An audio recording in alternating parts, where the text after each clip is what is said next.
I, John Kennedy, do solemnly swear that you will faithfully execute the office of President of the United States execute the office of President and will, to the best of your ability, and will, to the best of my ability, preserve, protect, and defend the Constitution of the United States. preserve, protect, and defend the Constitution of the United States. So help you God. So help me God.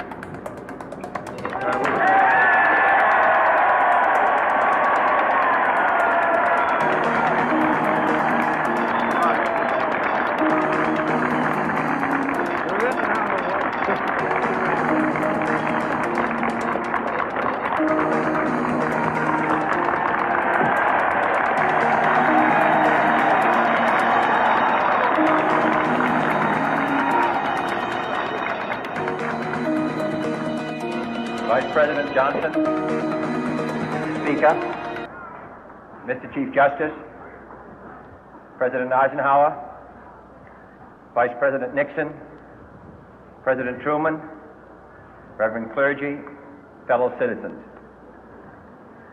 We observe today not a victory of party, but a celebration of freedom, symbolizing an end as well as a beginning, signifying renewal as well as change. For I have sworn before you and Almighty God the same solemn oath our forebears prescribed nearly a century and 3/4 ago. The world is very different now, for man holds in his mortal hands the power to abolish all forms of human poverty and all forms of human life. And yet the same revolutionary beliefs for which our forebears fought are still at issue around the globe. The belief that the rights of man come not from the generosity of the state, but from the hand of God. We dare not forget today that we are the heirs of that first revolution.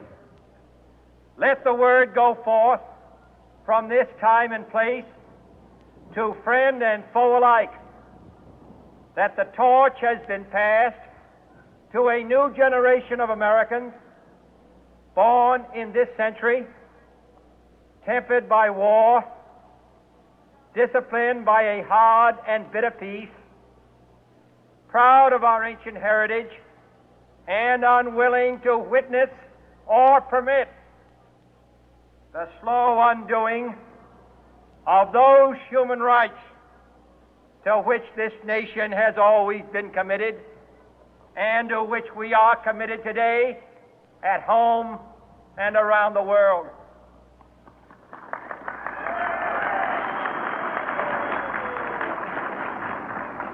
Let every nation know, whether it wishes us well or ill, that we shall pay any price, bear any burden, meet any hardship, support any friend, oppose any foe to assure the survival and the success of liberty.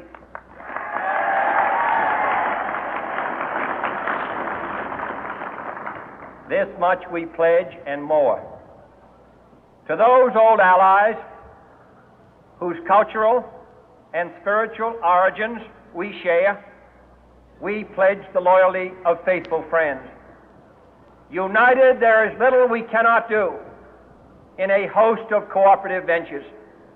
Divided, there is little we can do, for we dare not meet a powerful challenge at odds and split asunder. To those new states whom we welcome to the ranks of the free, we pledge our word that one form of colonial control shall not have passed away merely to be replaced by a far more iron tyranny. We shall not always expect to find them supporting our view, but we shall always hope to find them strongly supporting their own freedom, and to remember that in the past, those who foolishly sought power by riding the back of the tiger ended up inside.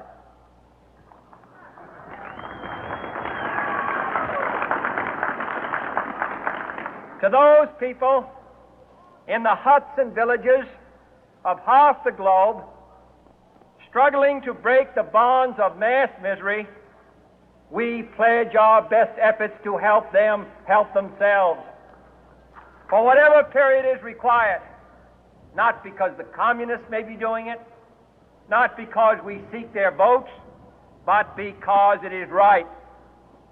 If a free society cannot help the many who are poor, it cannot save the few who are rich.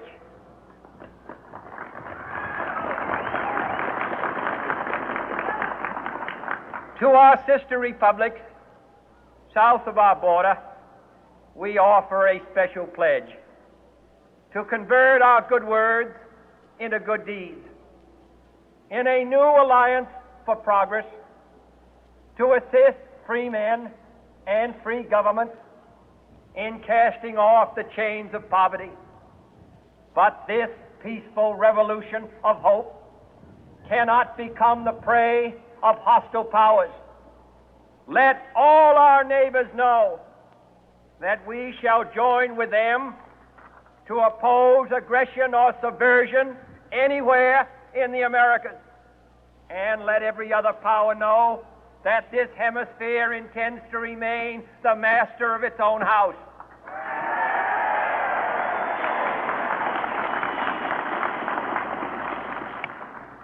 To that World Assembly of Sovereign States, the United Nations, our last best hope, in an age where the instruments of war have far outpaced the instruments of peace, we renew our pledge of support to prevent it from becoming merely a forum for invective, to strengthen its shield of the new and the weak, and to enlarge the area in which its writ may run. Finally, to those nations who would make themselves our adversary, we offer not a pledge, but a request that both sides begin anew the quest for peace. Before the dark powers of destruction, unleashed by science, engulf all humanity in planned or accidental self-destruction, we dare not tempt them with weakness, for only when our arms are sufficient beyond doubt can we be certain beyond doubt that they will never be employed. But neither can two great and powerful groups of nations take comfort from our present course, both sides overburdened by the cost of modern weapons, both rightly alarmed by the steady spread of the deadly atom, yet both racing to alter that uncertain balance of terror that stays the hand of mankind's final war. So let us begin anew, remembering on both sides that civility is not a sign of weakness, and sincerity is always subject to proof. Let us never negotiate out of fear, but let us never fear to negotiate.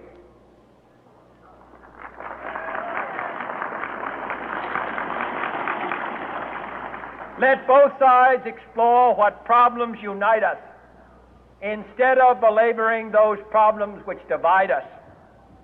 Let both sides, for the first time, formulate serious and precise proposals for the inspection and control of arms, and bring the absolute power to destroy other nations under the absolute control of all nations.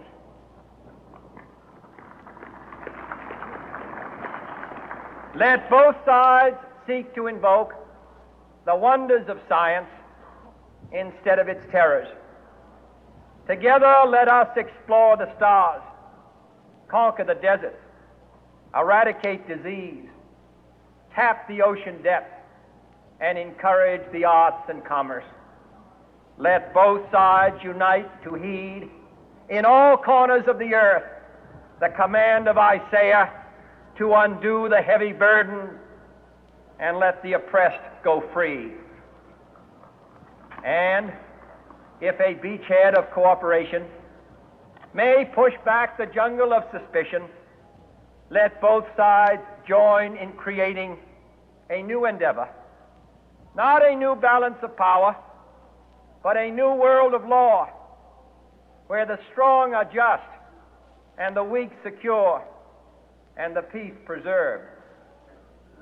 All this will not be finished in the first 100 days, nor will it be finished in the first 1,000 days, nor in the life of this administration, nor even perhaps in our lifetime on this planet. But let us begin.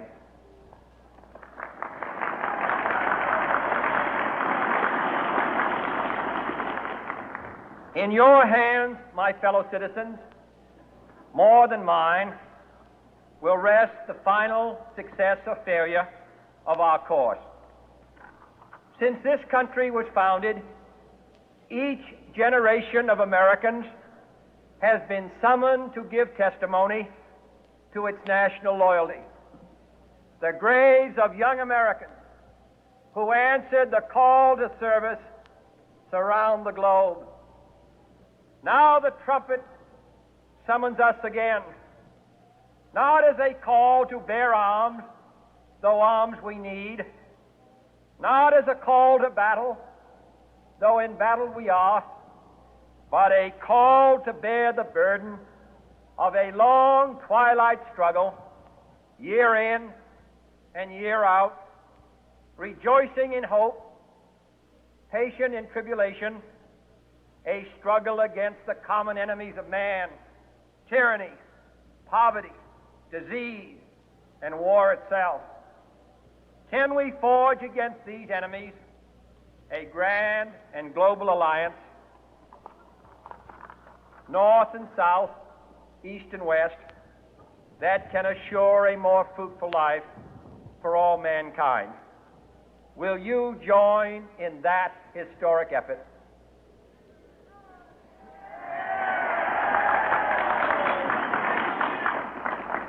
In the long history of the world, only a few generations have been granted the role of defending freedom in its hour of maximum danger.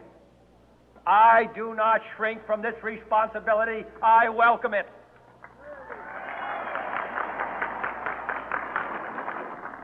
I do not believe that any of us would exchange places with any other people or any other generation.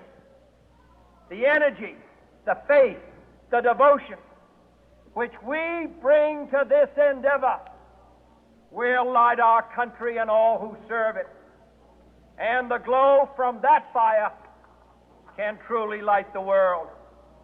And so, my fellow Americans, ask not what your country can do for you, ask what you can do for your country.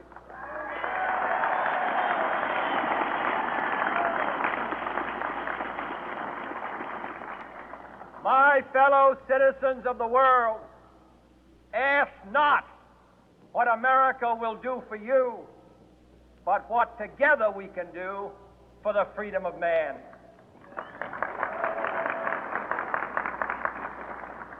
Finally, whether you are citizens of America or citizens of the world, ask of us here the same high standards of strength and sacrifice which we ask of you.